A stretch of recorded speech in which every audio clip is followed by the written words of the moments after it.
ng bayan, maasahan anumang panahon.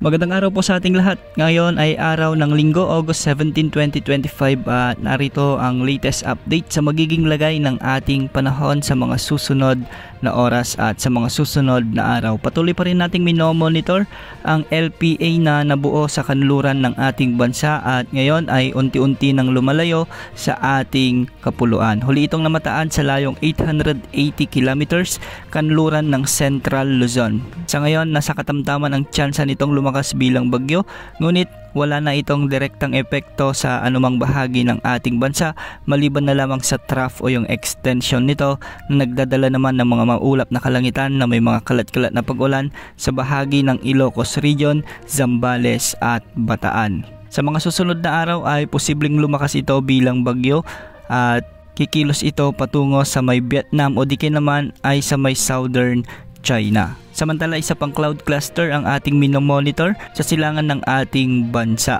Base sa mga pagtataya ay may posibilidad na mabuo ito bilang LPA sa mga susunod na araw o susunod na oras. Hindi rin inaalis ang posibilidad na lumakas ito bilang bagyo habang papalayo sa ating bansa.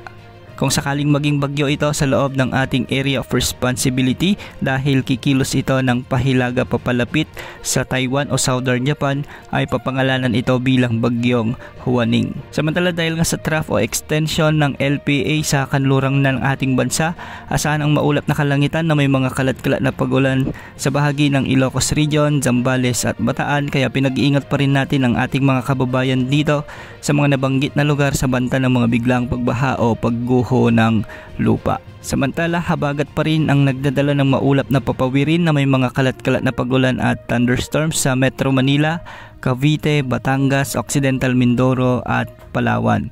Kaya posible pa rin ang banta ng mga biglang pagbaha o pagguho ng lupa kung may mga umiiral na katamtaman at minsan ay malalakas na pag-ulan. Para naman sa nalalabing bahagi ng ating bansa ay localized thunderstorms naman ang inaasahang magiging dahilan ng mga pag-ulan lalo na sa hapon at gabi, kaya posible rin ang banta ng mga biglang pagbaha o pagguho ng lupa kung may mga umiiral na severe thunderstorms.